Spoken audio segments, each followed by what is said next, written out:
ganharam da roubalheira do INSS, R$ 1 bilhão.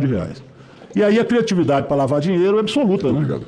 Então nós já tínhamos isso aqui, o Felipe Macedo, que veio aqui não quis dizer nada, o Américo Monte Júnior ainda não veio, mas precisaria de vir. Mas olha só, nós vimos deles adegas, impressionante como é que eles entravam naquela adega e vinho caro, um negócio assim que a gente nem pensava que existia. Carros nem se diz, carros de todo tipo, relógios e agora alfaiataria, porque é o que tudo indica, embora o senhor Camargo não queira nos responder, tudo indica, o relator colocou isso aí muito bem também, é que esta empresa que é dele recebeu da Amar Brasil em torno de 24,3 milhões. No mesmo período, diz que a MKT Connection Group devolveu 784,5 mil para a Amar Brasil.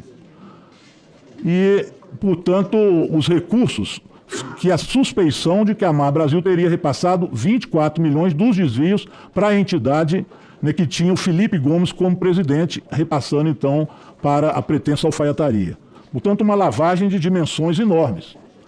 Agora, nós também vimos aqui, e eu cheguei a perguntar isso para o senhor Felipe Macedo, é que ele também ajudou ou financiou o Réveillon da Igreja da Lagoinha, que era chamado Vira Brasil, lá no Allianz Parque. Ele disse que não financiou, que era um recurso que ele é muito amigo do pastor e etc., mas, evidentemente, a relação ficou clara de existência. Já o Américo Montes, esse entregou R$200 mil para um pastor da Lagoinha de Alphaville, que é o senhor pastor André Fernandes. Isso é o que consta também nas denúncias que estão aí, estão sendo investigadas. Essa igreja da Lagoinha acabou também montando um banco, um fintech, que chama Clava Forte. E, aliás, tive notícia que acabou de fechar esse banco da Clava Forte, precisa ser investigado. Porque é uma investigação que nós precisamos de fazer se houve e se está lavando dinheiro até com a fé das pessoas. É algo que também precisa de saber. E por que isso aumenta nessa perspectiva de lavagem? É que hoje foi preso o presidente do Banco Master, Daniel Vocara. Esse Daniel Vocara, ele é um presidente do Banco Master, e aí vai envolver recursos também de financiamento aí de crédito consignado, muito crédito consignado, que aí foi feito, e aí nós vamos ver ligações que nos deixam estarrecidos, que nós vamos ter que ampliar essas investigações. Uma dessas ligações é a seguinte: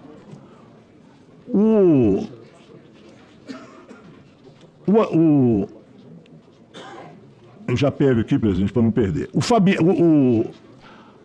O Fabiano Zetel, que é um outro pastor, que é cunhado do Henrique Vorcara, filha do Henrique Vorcara, é casada com ele, que é agora presidente do banco. O Henrique Vorcara é sócio do André Valadão, é pai desse do Banco Master, em alguns negócios. O André Valadão deu autorização para o Fabiano Zetel abrir a Igreja da Lagoinha do Belvedere. E foi aí que apareceu, então, esse banco digital Clava Forte.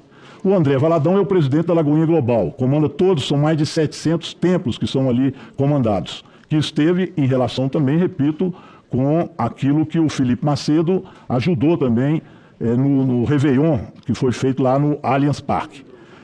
Esse André Fernandes é o pastor da outra igreja, essa do Alphaville. Então o que a gente vê é que realmente há uma mistura muito grande, todos lá de Minas Gerais em relação a isso. O que coloca a gente numa obrigação de ver essas relações, se não tem havido também relações entre lavagem de dinheiro também em igrejas, que às vezes funcionam muito mais como empresa. É o caso que tem que ser verificado. Evidentemente eu não posso afirmar, mas nós vamos ter que pedir algumas quebras de sigilo aí.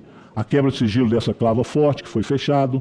Nós temos que ver essa relação aí que o Fabiano Zetel, casado com a Natália Vorcaro, que é irmã do Daniel Vorcaro, filho do Henrique Vorcaro, o Vorcaro é sócio do André Valadão. O André Valadão deu autorização para o Zetel abrir a Igreja Lagoinha. O Banco Clava Forte abriu com essas relações. Enfim, tudo isso vai colocando possibilidades enormes. E mais, agora na revista Piauí, sai também uma denúncia de ligação do PCC com esse Vorcaro preso hoje, em que eles teriam, inclusive, neste caso, feito lavagem de dinheiro do PCC naquela ligação que tiveram, naquela carbono oculto que foi feito em São Paulo, que vai se ligar também ao Vorcaro. E a revista Piauí hoje traz uma trajetória do Vorcaro em Belo Horizonte, onde cita mais uma vez, vocês vão ver hoje essa matéria da Piauí, que envolve novamente a questão da gratidão que o Vorcaro tinha ao pastor Henrique Valadão pela virada na vida dele do filho Henrique. Segundo a revista, Daniel Vorcaro ganhou então um programa musical na chamada Supersônica, que é também uma rádio, né, uma TV comprada com a ajuda do pai dele. Os laços de Vorcaro com a Igreja Batista da Lagoinha se estreitaram. E o filho do pastor Márcio Valadão, hoje o novo líder da igreja, confessou para os amigos que gostaria de ter uma BMW. Olha só, o desejo era tamanho que ele comprou o carro à prestação, logo passou a ter dificuldade para quitar a dívida. Ao saber do aperto, Henrique Vorcaro rasgou as promissórias e bancou o sonho do rapaz. A felicidade foi tamanha que André Valadão anunciou na igreja que Deus tinha feito um milagre. O filho de André Valadão foi com o filho do André Valadão que a filha do Vorcaro casou, dançou a valsa e depois vieram se casar. Uma trajetória fulminante que depois vai se mostrar todo o enriquecimento que teve no Banco Master. E o pior, o Vorcaro depois entra com financiamento na SAF, é outra denúncia que está sendo feita aqui, do meu time do coração, que é o Clube Atlético Mineiro, e que o Vorcaro teria colocado lá 300 milhões também para fazer lavagem de dinheiro na SAF. Outra denúncia séria que está sendo colocada aqui. E é impressionante como é que esses Golden Boys se misturam a tudo isso na lavagem de dinheiro. Então eu realmente não estranho que o senhor possa ter se envolvido nisso através dessa lavagem de dinheiro. Se for alfaiataria, realmente o senhor não se coloca e nem quis colocar quanto dinheiro ganha nessa alfaiataria fazendo terno. É meio incrível que isso possa acontecer.